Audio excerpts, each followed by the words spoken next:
How we doing? Good to go? All right, so how's it going, everybody? I'm Captain Russell Lewis, and I'm joined with Chief. Hey, so listen, I am Chief Travon Dennis. I am the Command First Sergeant for the Air Force Reserve Command. And what that means simply is I have over 500 first sergeants that are in my purview. I'm responsible for the training, the morale, the welfare, and the well being overall, as well as deployments for those individuals. So, how is it being a command first sergeant? How did you even get that job? So you have to actually be a first sergeant, have to complete a successful tour. So for us, a successful tour is 4 years or more, and you have to be qualified. So it is a promotable opportunity for a senior to promote into it as a chief. But I was fortunate enough; I got stepped to chief when I was actually at the Pentagon, and so I was already a chief prior to interviewed for the opportunity, and I just landed a dream job. So I've been here for 8 months now. So, to be a first sergeant is stressful enough, but you're a command first sergeant. Command first sergeant. So every MAGCOM has what we refer to as a diamond chief. And so there's not a lot of us around. There's a few for those very large organizations, within RegAF, but by and large, again, every MAGCOM has one. And so to be among one of those individuals that stands along my brothers and sisters in the diamond fold, it's a tremendous honor. But again, we handle a lot of things at the policy level piece. And so I coordinate with the commandant down at the First Sergeant Academy, down in Maxwell.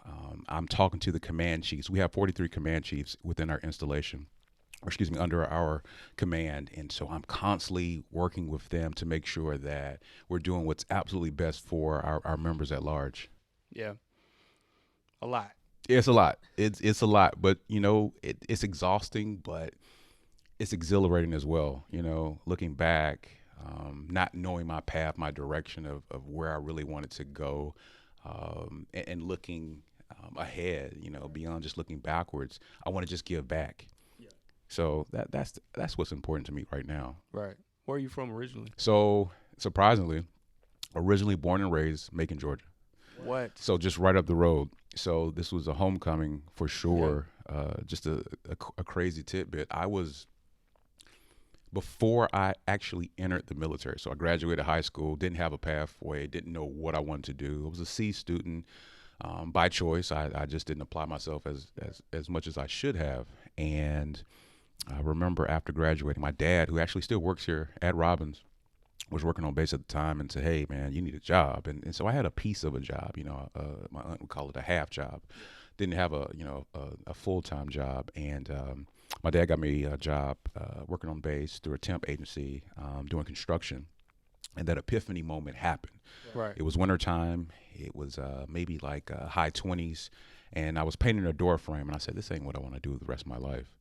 So at that point, I went and talked to the Air Force Reserve recruiter, Master Sergeant Frank Casey. And he changed my life. Gave me an opportunity and said, listen, do you want to do something more than what you're doing? And I said, absolutely. And so n- never had a regret looking Right. backwards. It catapulted, and so I've had a phenomenal career. February actually marks 21 years for me, Wow. being in the Air Force. So it's been an amazing journey thus far. Right. So, have you battled with retirement, staying in, or any of that? No, no. So honestly, it sounds cliche, but I feel like I still have more to give. So it's not in my purview right now. Again, I'm 8 months into this job, and so I feel like I've got at least 2 more years worth that I need to do before I move on to the next plateau. And so I don't know exactly what that will be, but the desire is to at least serve within one of the next roles before I retire as a command chief. Right. To get to that ultimate level, Yeah. I think is one of the it's one of the things that a lot of us shoot for. And so, being a functional manager here has served me well thus far. But if you look at my office, man, I've got a full checklist of things that are Yeah. still on the horizon, and so I want to knock that out. So got more in me. So yeah, Yeah. So, I did want to ask you a question, sure, and it was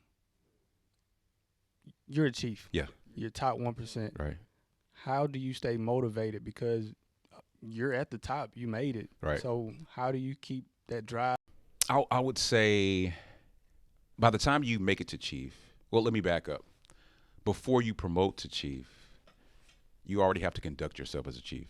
Mm. Your peers around you will give you that validation that you're ready, that you're moving in the right direction, that they see something more in you that you can give to others. And so for me, I've had some amazing mentors, but more importantly, I've had some amazing experiences. Not all good. Of course, the bad are also learning lessons as well. And so as I continued to climb through the ladder, I poured into my mentors who also poured back. And at the moment when I got that announcement, it was, one of the dreams come true. And so when you talk about what's the motivation, it's no longer about me. Realistically, once you step into, that NCO and more so the senior NCO realm, it's not about you anymore.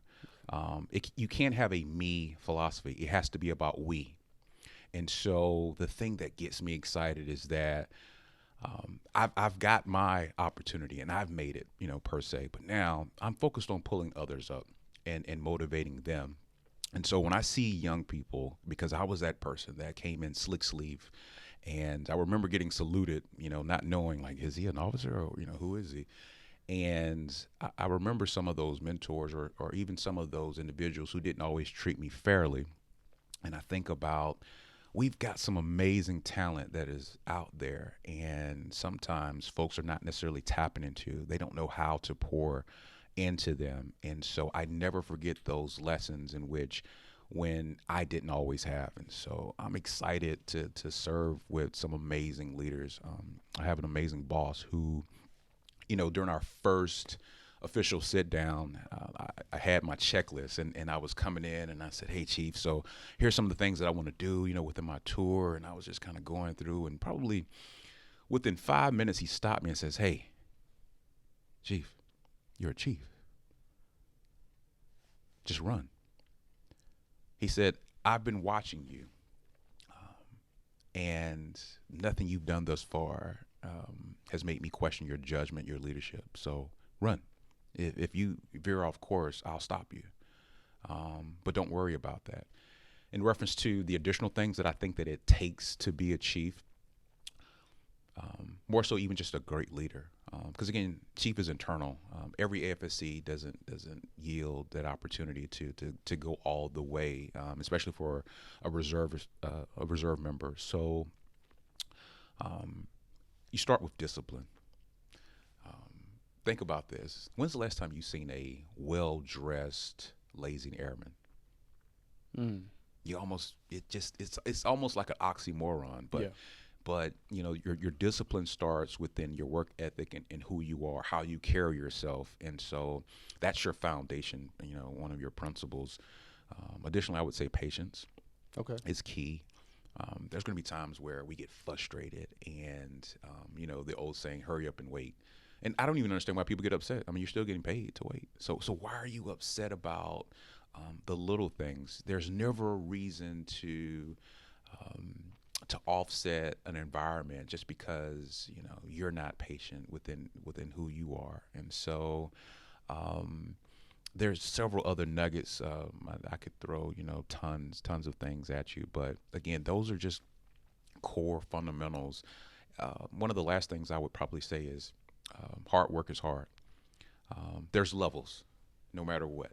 And so once you reach those milestones, if you will, that first one for an enlisted member is going from senior airman to staff sergeant. That's big. But at the same time, so what? Now what? What's next? Just because you've armed yourself from a skill level perspective, can you compete against your other brothers and sisters in arms, maybe within the joint fight? Do you know as much as they do? And so there is always an internal competition to make sure that you're ready to go. Because what I understand within my position, I represent every first sergeant um, under the command, and so I have to make sure that I'm tight. Not necessarily perfect, but I've got to strive to be better each day, to give my absolute all, because that's what the job is. That's the expectation. It's no longer just a job. This is a lifestyle. And when we step outside of that gate, those individuals, those civilians, they look up to us as heroes. And at a moment's notice, if something were to happen, let's say that we're just at the grocery store, they expect us to jump into action. And so I don't take that lightly. So, What are some of the key lessons if you had to take these with you to the grave? What are some of the key lessons that the Air Force has given you or has taught you? oh, goodness. That's a great question. So I go back to, discipline being one of them. Um, and I want to get more specific into work ethic, um, how you treat others.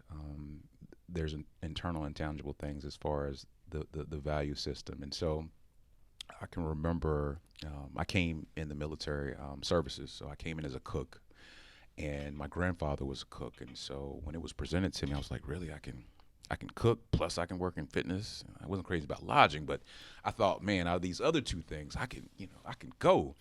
And as early as maybe age 10, my grandfather taught me how to carve swan melons and watermelon baskets, and so I remember those days, coming up in the kitchen in the DFAC, if you will, and working really from breakfast, 04:30 all the way sometimes to the dinner meal because we were just short staffed. But I didn't care. We crunk up the music, and it was a unification. And so I haven't forgotten that piece as far as when we look at some of the lessons.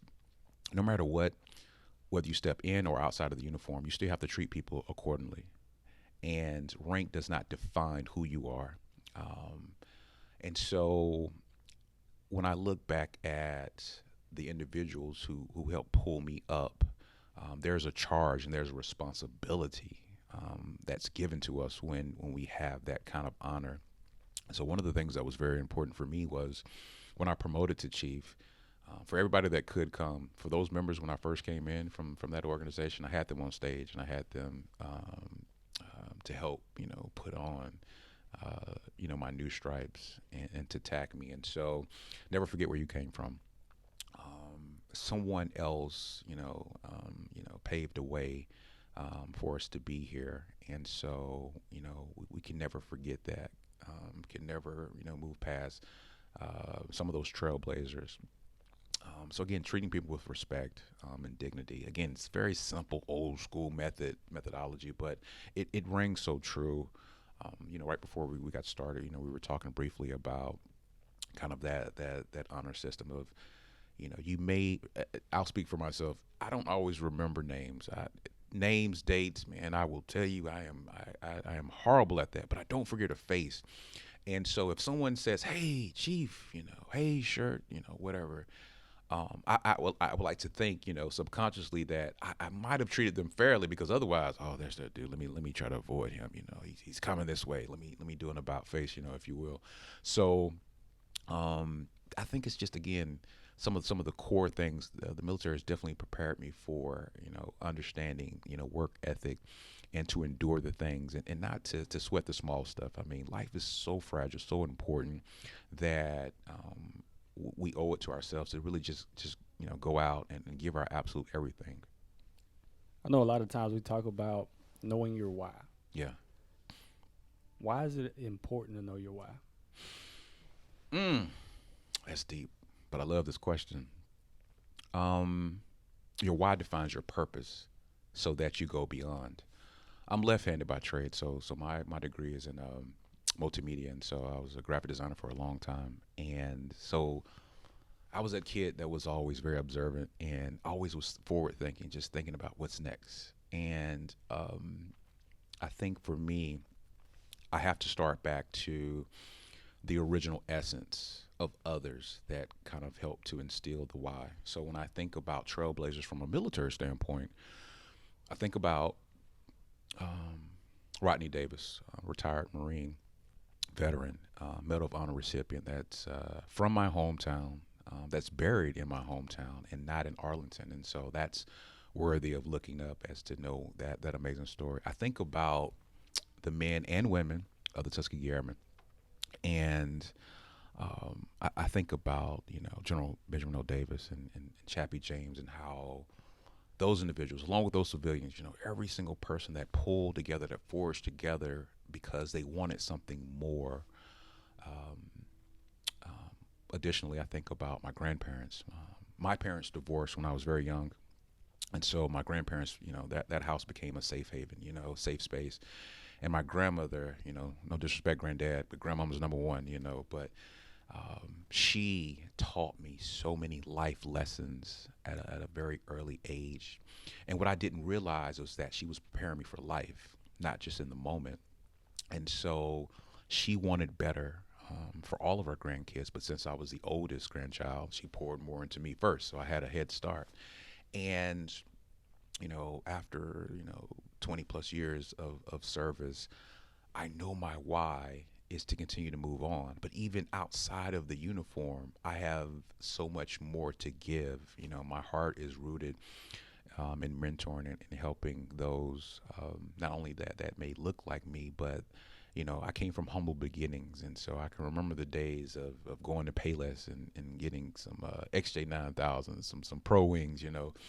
Uh, you know, there was one time in particular, man. We had I think it was playing basketball. If you've ever played basketball in some Payless shoes and it's raining,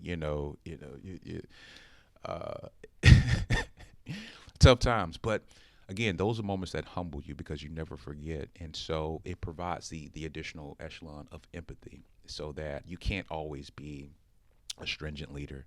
Yeah, there's times I have to have tough conversations where I've had to come, call folks in the office and I might have to chew them out. But on the flip side, you got to be able to recognize that when someone's going through something, but that goes back to getting to know the folks around you. And so um, my why is to ensure that I carry and continue the legacy of those who have poured into me. But most importantly, that I don't lose myself along that journey and that pathway. Um, I think that's it.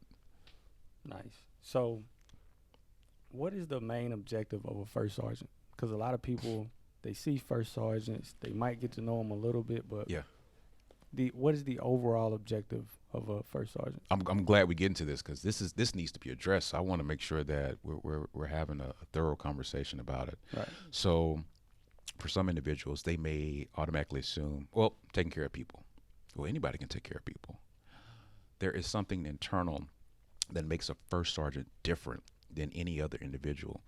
So in a very large organization, you may not know who Master Sergeant X is, but you know who that first sergeant is.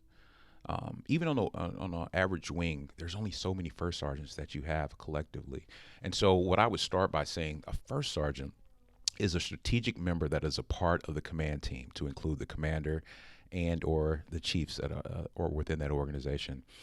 Also, they're directly aligned with the command chief, and so as their functional manager at that said installation. And so when I go back and I talk about being strategically aligned, it isn't just about taking care of people. A first sergeant's job is to also understand the mission at hand. I can't help you if I don't understand what's happening internal to that squadron, that group, or to that actual wing. And so within that, I can better serve the airmen underneath. Yes, they're partnered with all of the supporting agencies such as Airman Family Readiness, DPH, the chaplain, so on and so forth. But at the same time, those are individuals that, again, that are part of that elite structure. And typically, for the Air Force at least, they are brought in outside of their normal AFSC because it forces you to learn something new, but we're growing you, developing you to be more well-rounded.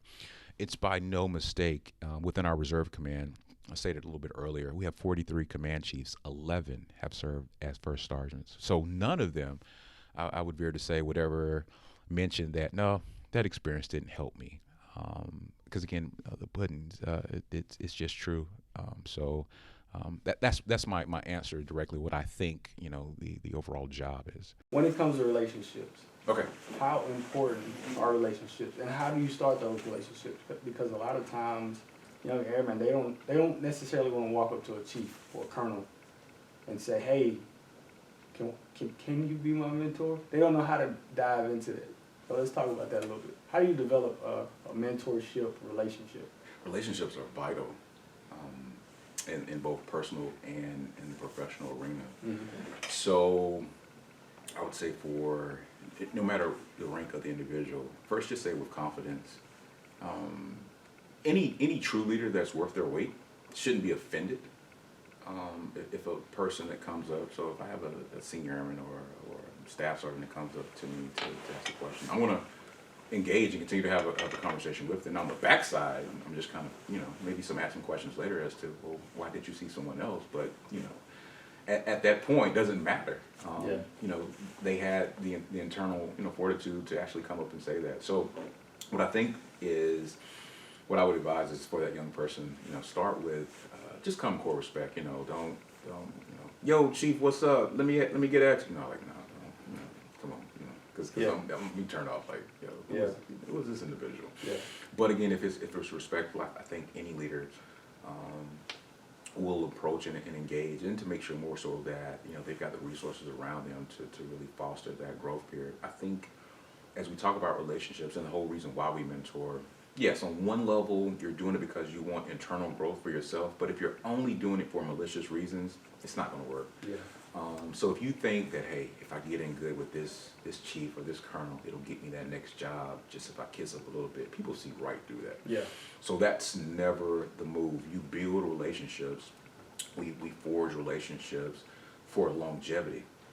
It's because we truly see something in that person that we either want to aspire to, or maybe they remind us of a piece of ourselves. And so, but I think in reverse, it should also work where we as leaders, when we see someone else that, not say that they're off on their pathway, but hey, it's also good to reach down. Hey, you with me? Come on, let's go. And we're going to lunch, and we're just gonna have a conversation. Sometimes, like, maybe not even outside of the uniform, but just get to know each other on a one-on-one level. So I try to make sure that no matter whom I meet, that it's a genuine feel. Again, you're treating people with respect and with kindness. You never know. You hear the saying all the time, this is a small Air Force. It is, whether it be a deployment or a tour. I was at the airport a couple of months ago, and this guy's yelling to the top of his lungs, and chief, and of course you turn around because you lose your last name once you become a chief. And so I'm looking, and I'm like, oh, what's calling me? And I'm in civilian, I'm in my civvies, and I think I'm, incognito, if you will, nothing distinguished. There's no Air Force, nothing on. And he says, man, I saw you, and I just want to come, say, hey, I've gotten out, but he's like, I didn't forget what you told me. And I was like, what did I tell you? But clearly, it made me feel good because I built a good relationship, and in some measurements, I made that young man feel valued. But yeah, relationships are so key. I go back to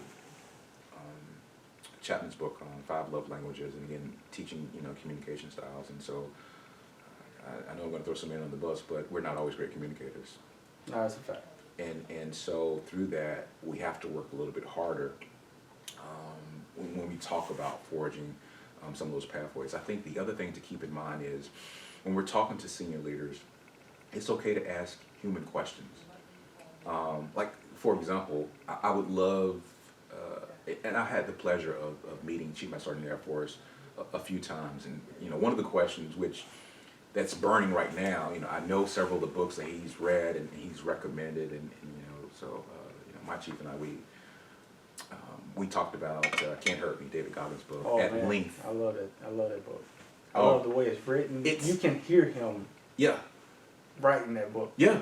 Yeah. Reading it and doing the audiobook back and forth. I think I'm on my third run of it. Yeah. And so we share, some of those nuggets about, what are you reading? What about, whether it be podcasts or something? And everything isn't always necessarily rooted in leadership. But one of the questions I would love to ask my son in the Air Force, again, human questions, like, what's that music that gets you going in the morning? What's your playlist look like? Yeah. It's a human question. Talk to me about who's that leader that inspired him. So I think as we get into leadership, we've got to find and define, who that person is, what made them, who they are, just even from the general standpoint of what's that favorite meal that reminds you of home. Because again, usually when you get to those elements, you're able to open up a little bit more with that person, and then some of those intangible things will just fall out. I mean, there's only so much things that you can think about in one moment, but yeah. So I feel like a lot of times though, leadership wants people to ask questions about leadership. Think about it. When Sure. you go to any conference, Sure. any auditorium, we're having a leadership perspective Sure. discussion, whatever the case may be, Sure. you gotta have 3 questions. You need to be prepared to ask 3 questions. Sure. They don't tell you what they are, but there is a kind of an expectation. There can be, depending upon the venue, whom that individual is, but I think it's also important for setup. You got to know how to read a room. I think that's an additional mark of a great leader. You've got to truly know how to read the room, know who's in the room, know your target audience. You've got to be able to play off the strengths and the weaknesses internally. Got to be able to control the mic. There are times in which, like, I would never want to go behind the Chief Master Sergeant Air Force. I don't want to close, but like, no. If he's the headliner, he is the headliner and the closer. Like, there is no, I'm tapping out. I'm not showing up to that venue. You know, there's just certain things, like, I'm setting myself up for failure. Yeah. So I wouldn't want to do that. But I think there are some measurements in which that does happen, and for individuals internally, like, if you feel pressure, like, I gotta ask a question, then don't. You know, ask the question that you truly want to ask, but of course be respectful. And think about, for example, I heard at one forum, there was a general that was speaking, and someone hit him with like something so top heavy. You know, sir, with the evolution of Space Force, you know, can you talk about the budget constraints and how there's going to stop, man, stop. Don't, no. Why? Those are questions that are still unknown. So why would you even ask that? It's kind of like a gotcha question. Like, Right. don't care anything about that. And then sometimes just based upon the venue, some folks may feel, you know, nervous. So then there's the obligation questions. You know, can you tell us about what's happening, space expedition, or, you know, the partnership with Jeff Bezos, and you know, how is that merger looking like? You know, are there any threats overseas with, you know, China or Russia? You know, you can ask those questions, but is that a question you really wanted to know? Right.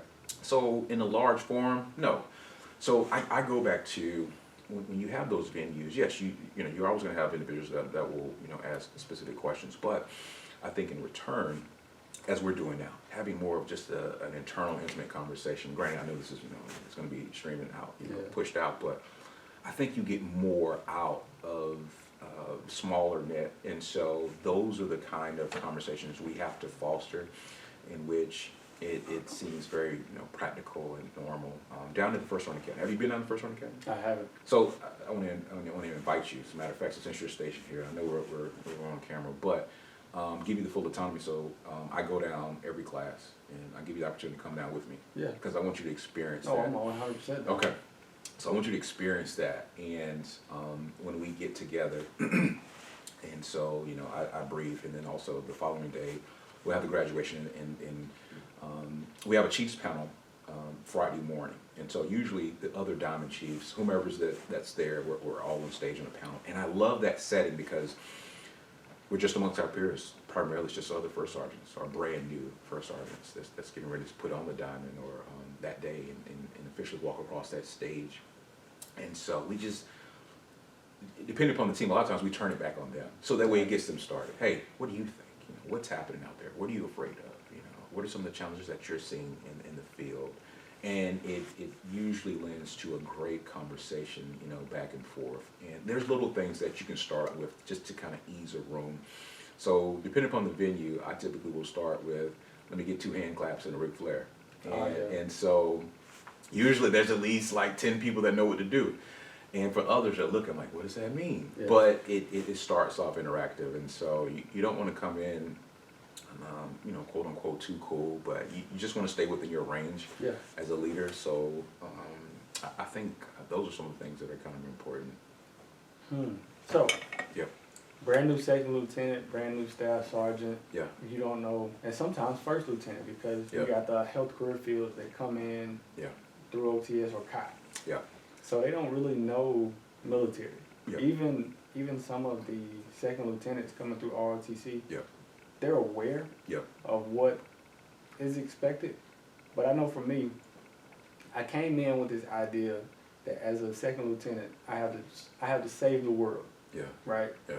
I didn't know anything. Yeah. So I go talk to my first sergeant like, hey, sir, look, it's a lot of stuff I want to do. Yeah. I need to work. Yeah. And he told me, keep that drive, Yeah. keep that passion, Yeah. but you don't know anything yet. You got to learn your Yeah. job. Yeah. And after that, we can vector you Yeah. and kind of we can guide that thrust at that point. Yeah. So what would you tell that brand new staff sergeant, brand new second or first lieutenant, day one on active duty? Man, that shirt sounded like a little bit like me. So, you never kill creativity. Yeah. I don't, I hate, I know hate is a strong word, but I hate those that are dream killers, that constantly, rain down on creativity. When someone's got a great idea, no, nourish it, explore it, advance it, manifest that idea.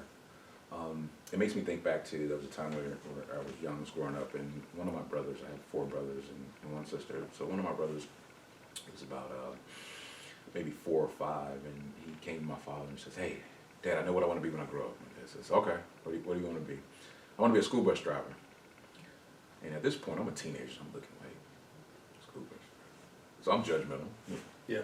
But my dad, with his infinite wisdom, he said, all right, but I don't want you to just stop there. I want you to be the absolute best school bus driver that you can be. And then after you've gotten trained, you've gotten your skill set, next, I want you to work on a business plan so that you can own your own buses. And I want you to have a fleet of buses so therefore you can drive any bus that you want. And I was like, man. And again, I was a teenager. I was like, but that was dope. Yeah. I mean, that was really Yeah. deep. And so for a brand new lieutenant, brand new officer that's coming in, the first thing I would say is, you hear the old adage of grab a senior NCO as a mentor, Yes. but grab the right one. Yes. You have the opportunity to say no. Okay. Grab the one that you feel is truly there to help you. And I would say reach out to more than one.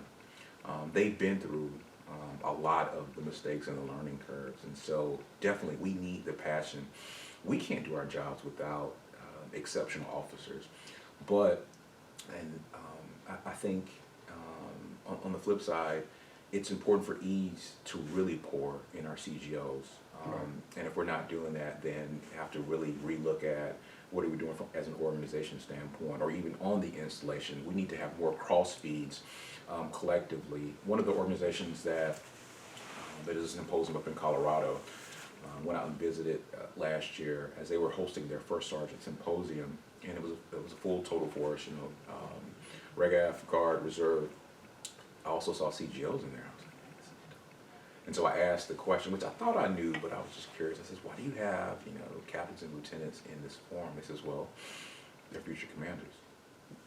This is a jump start, so they see some of the challenges that we're facing, and then we were able to talk through them. So again, don't lose the passion, don't lose the energy, but it's also a great opportunity really to talk through some of those things that you might see like, okay, this is dumb. Why do we still do things, like this?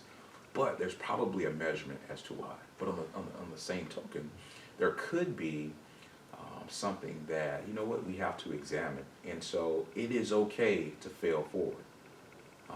We've got to, remember that. So if there's a project, let's say that's due on the 15th, and that leader says, oh, I got this great thing, I want to do it, and you might feel like, man, that's trash, it ain't gonna never work. But you don't say it out loud, because again, we're not dream killers.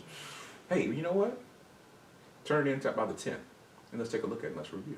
Because again, you give some space. Yeah. You give some opportunity to add some measurements. All of us have had these life-changing ideas of how we can just make the Air Force better, and if we did this one thing, if they just listened to me, we could solve problems and challenges, but we cannot do it by ourselves. So there's this other adage of leadership that I learned when I was at the Pentagon. Yeah, you by yourself have a phenomenal idea, but did you socialize it? Did you get buy-in? Did you present it to the right form, to the right individuals?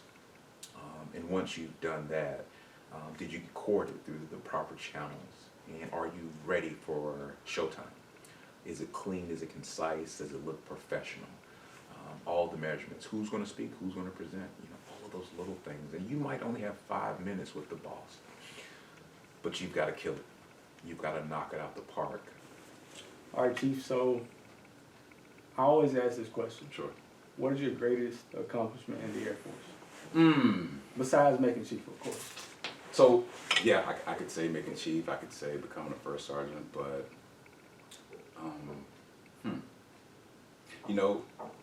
as I really think about it, I think about some of the individuals that I've mentored throughout my career, and there are 2 moments that jump out that I feel like are bigger than any coin that I've received or any decoration. It's when you've poured into individuals and they pour back. So I'll give you an example, give you a story. I was a part of an organization in which they depleted our CSS and they relocated those members, and so we only had 2 airmen left in our CSS, and so fairly young. One just promoted senior airman, the other is an A1C, and no top cover supervision. And so I was the first sergeant at the time, and I jumped in. Nobody told me to, but I just felt like it was the right thing to do. And so whatever I didn't know, I would get them to resources and say, hey, let me bring you to this other squadron. This person might be a good assistant and good aid to you.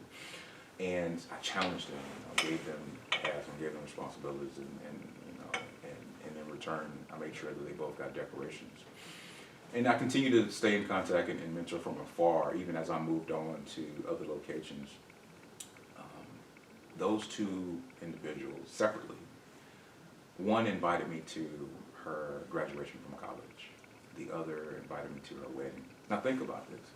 Those are limited seats. You could have invited another family member easily, another friend from high school or something. But here I am, just somebody who thinks of himself as your mentor. I don't even know if we had a verbal contract, if I was or not, but that was big to me, because again, that exceeded and went beyond just the day-to-day aspects of the uniform. That meant I actually tapped into who they were, and so as a result, we still, there's a monthly check-in, and so both of them are doing extremely well. One just graduated from Penn State, master's degree, and getting ready to take AFL-QT, and the other is tech sergeant, thriving, and so I feel like a proud big brother. That's awesome, man, because I feel like a lot of times we have to take pride in people. Yeah. And deliberate, what am I trying to say? I would say we need to have a deliberate focus on developing people. Yeah. But not just from a leadership aspect, There we go. from a person aspect. Yes. Yes. We talked about it earlier. Yeah. People sometimes they'll forget what you say, Yeah. but they'll never forget how you treat them and how you make them feel. Yeah. Okay, so with that being said, how should leaders add value to people? Oh, this is good. This is a good one. Leaders should not forget who they are before they put their uniform on every day.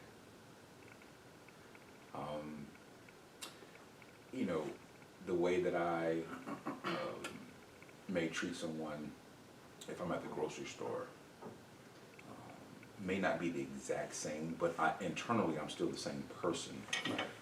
As we talk about the value within, it is always rooted in the little things that we do. I'll give you an example.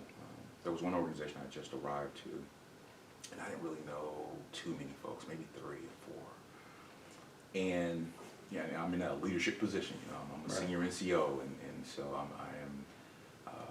The clock is up against this, and in the Reserve Command, it can be challenging, but you've got to be able to navigate through certain challenges. And so what I mean by that, our typical UTA or drill period is just 2 days. It's a Saturday and Sunday. And so how do you gain the respect of the members around you? Yeah, you could do it by virtue of just rank, but again, grassroots is more vital to me. And so first, I think you've got to look at the internal aspects of the rapport building stage. And so what I did in this one unit, I got a copy of the roster, and I pulled out everyone's birthday, and I would personally handwrite a card. And I wouldn't do it at formation. I would wait and walk around to each duty section and just give them this personalized card. And sometimes when you do things, number one, you're not doing it to automatically get something back in return. You're doing it more so for the fact of ensuring that they feel the value. Sometimes we take for granted that communication is automatic, but it's not. And so, I'll tell you, Chapman, 5 Love Languages. Man, I wish I had that book 10 years ago. Probably would have saved my relationships. But learning just different communication styles of how to talk to folks. Because again, I can admit at one time I had a my way or the highway philosophy.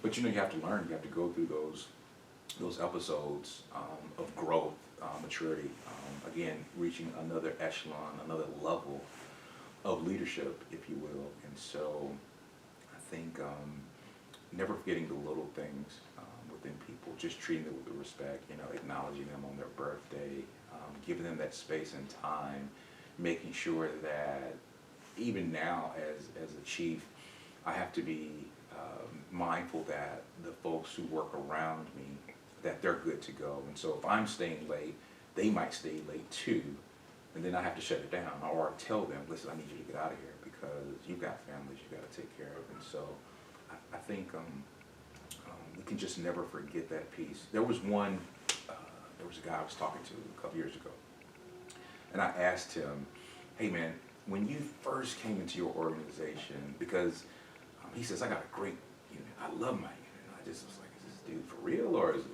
it seemed like it was fake? And so he's like, no, from jump. I said, what do you mean from jump? He says, from jump, like day one.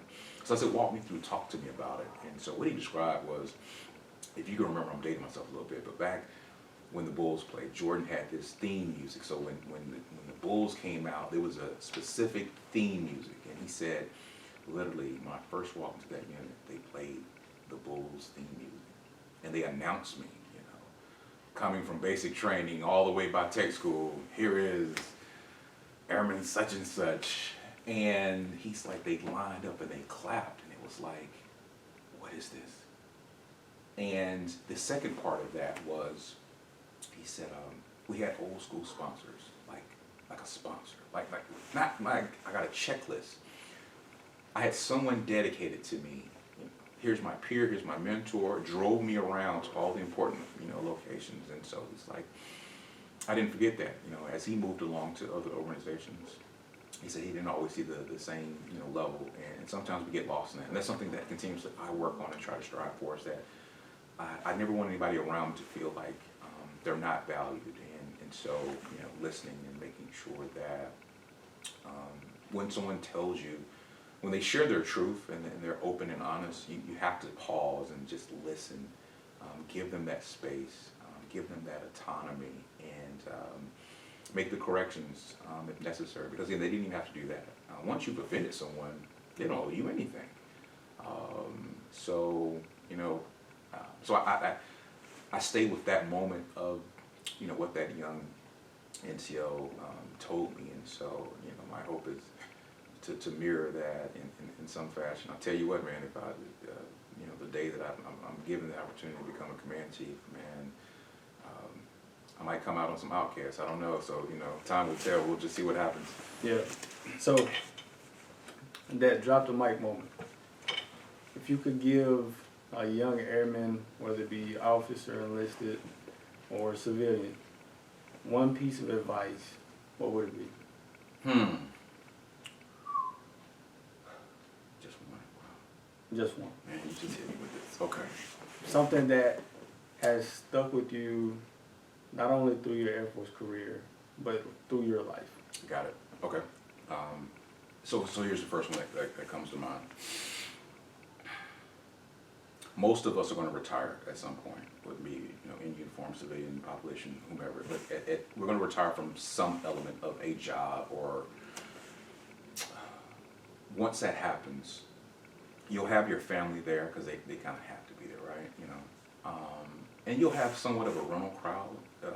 Like folks in your unit kind of have to show up because it's just a part of it. But the thing that I would probably want to share is I need folks to think about those who have called off and told their employers, I can't make it today because, hopefully, by that time period it'll be General Lewis, at the minimum, Colonel Lewis is retiring, and listen, I got to book my flight. I got to get this train, this train ticket. Whatever the case is, they are making an obligation to be there. And why? It's because we poured into them. I said it a little bit earlier, so I'll just kind of recount it. It's once we reach that level, when we step into the next echelon, it is no longer about us. It isn't about me. It is about we. Some of the greatest leaders I think about that we've had, and as we're here, it's Black History Month. We're in Georgia, so one of the things that I loved about Dr. King, you can say so many different, pull out so many characteristics of him. He was a bold leader. He was audacious. He was smart. Blah blah blah. But one of the things that I think is lost is he was a unifier. He had an insatiable knack to pull people together from all sides of life, and through that, you think about the March in Washington and the Big Six. There was no fax machines, no emails, just word of mouth. You talk about a strategic plan, even going before the bus boycott. This was somebody that just had just a brilliant mind, and so again, as leaders within this uniform, as we think about why are we serving, we're not just doing it for us. There are several individuals that have blazed trails to ensure that we're able to still defend one of the greatest countries on this earth. And so we owe it to ourselves, we owe it to the airmen underneath us, we owe it to our officers, everyone in between, to give our absolute best. Give your best. That's it, man. I like it. So we're going to wrap it up with that. Everybody, I'm Captain Russell Lewis. I am Chief Travon Dennis. And we thank you all for watching this video. Hopefully you got all of the clips he was throwing out, because I caught every nugget he was throwing. And Chief, I do want to thank you for doing this. Taking time out of your day to do this. Hey, thank you. It's been a pleasure. All right, appreciate it. We'll see you all soon.